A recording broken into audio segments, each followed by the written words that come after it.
பத்திரிகை மற்றும் ஊடக நண்பர்களுக்கும் பெருமை வாய்ந்த இந்த எஸ்ஆர்எம் ஹாஸ்பிட்டலோட சேர்மன் திரு சிவகுமார் அவர்களுக்கும், கோ சேர்மன் திரு நிரஞ்சன் அவர்களுக்கும், சிஇஓ திரு சிவா அவர்களுக்கும், டாக்டர் அருள் பிரகாஷ் அவர்களுக்கும், டாக்டர் தருண் அவர்களுக்கும், இன்னும் இந்த ஹாஸ்பிட்டல் சம்பந்தப்பட்ட அனைத்து டாக்டர்களுக்கும், குறிப்பாக அழகான நர்ஸுகளுக்கும்,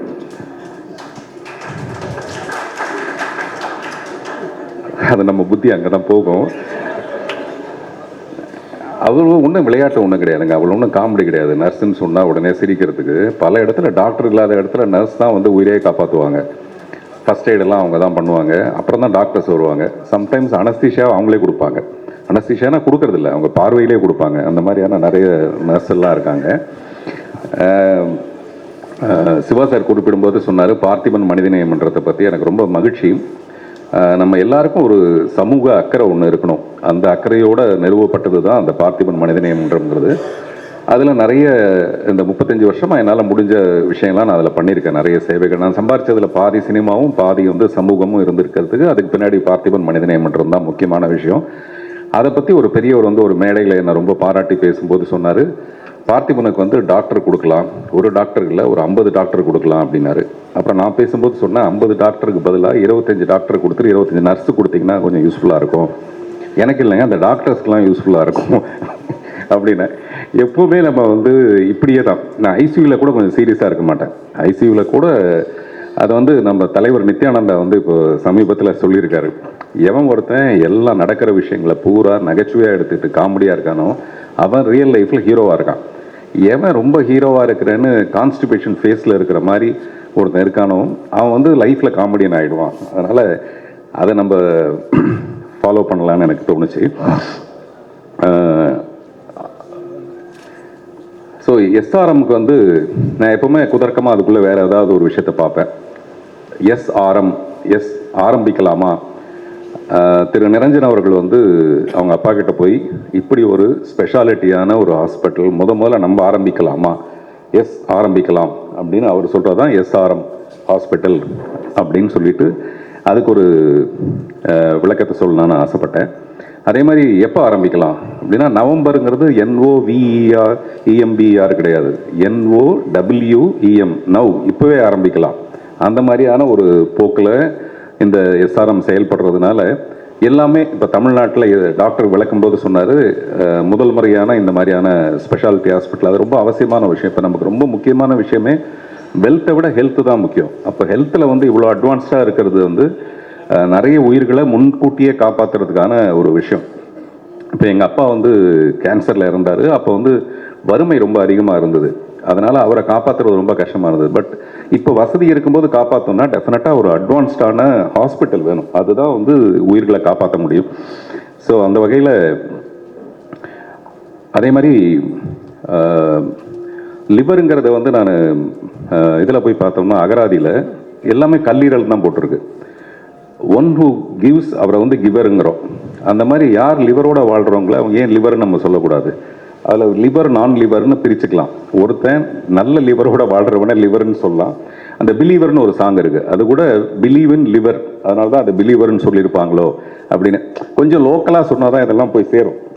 உங்கள் அளவுக்கு ரொம்ப வசதியாக சொன்னோம்னு வச்சுங்களேன், அதெல்லாம் வந்து விவரம் தெரிஞ்சவங்களுக்கு தான். இப்போ நம்மளை மாதிரி ஆளுங்களுக்கு வந்து அதாவது எதுலேயுமே நம்ம பயணியராக இருக்கிறது ரொம்ப முக்கியமான விஷயம். எந்த ஒரு விஷயத்துலையுமே அது முன்னோடியாக இருக்கிறது, அது முன்னாடியே இருக்கிறது.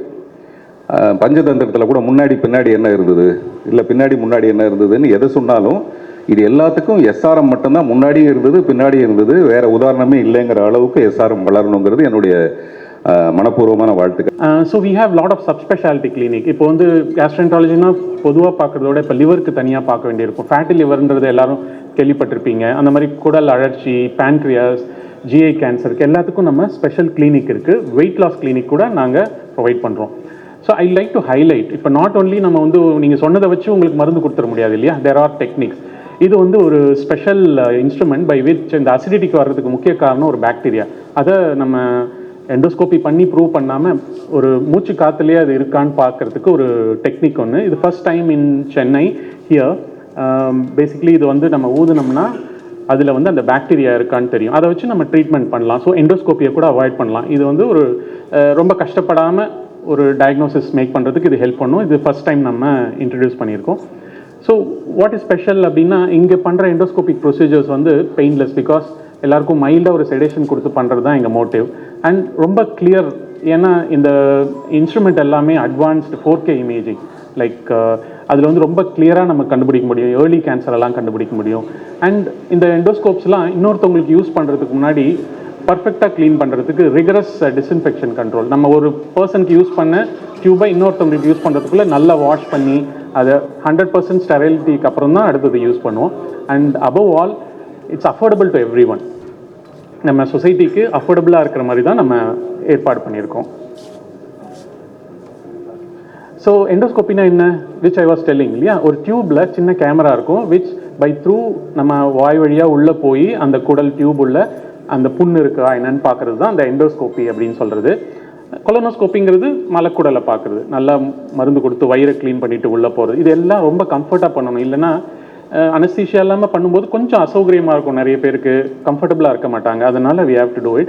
அண்ட் அதர் திங் இஸ் பித்தப்பையில் இருக்கிற கல், பாதையில் இருக்கிற கல்லெல்லாம் நம்ம ஹேண்டில் பண்ணுறதுக்கு ஒரு டெக்னிக்ஸ் இருக்குது. இதெல்லாம் நம்ம இங்கே ப்ரொவைட் பண்ணுறோம். ஸோ இதெல்லாம் எப்படி நம்மளால் முடியுதுன்னா, தேர் ஆர் எக்ஸலண்ட் இமேஜிங். இப்போ பார்த்தீங்கன்னா அந்த சைடு இமேஜில் நமக்கு எதுவும் பெருசாக ஒரு புண்ணே இருக்க மாதிரி தெரியல. பட் இந்த அட்வான்ஸ் டெக்னாலஜியில் இந்த இடத்துல கீழே வந்து ஒரு புண்ணு மாதிரி ஒன்று பச்சை கலருக்கு நடுவில் ஒரு சிவப்பாக தெரியுது இல்லைங்களா, அதெல்லாம் ஏர்லி கேன்சர். அதெல்லாம் இந்த அட்வான்ஸ் சிஸ்டமில் நம்ம கண்டுபிடிக்க முடியும். இன்றைக்கி எஸ்ஆர்எம் பிரைம் ஹாஸ்பிட்டல் ராமாபுரம் இங்கே குடல் நலம் மற்றும் கல்லீரல் மருத்துவத்துறை நம்ம திறந்து வைக்கிறதுக்காக குழுமி இருக்கிறோம். இங்கே நம்மளோட கிரியேட்டர் மிஸ்டர் பார்த்திபன் வந்து இந்த டிபார்ட்மெண்ட்டை துவக்கி வச்சுருக்காரு.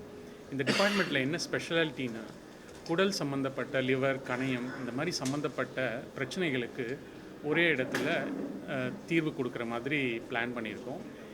எப்படி அப்படின்னா, இங்கே டெக்னாலஜி ஒன்று வேணும் இல்லையா நமக்கு.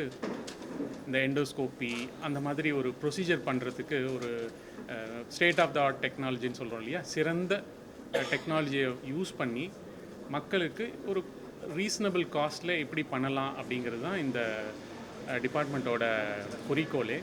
இன்றைக்கி அது நிறைவேறியிருக்கு.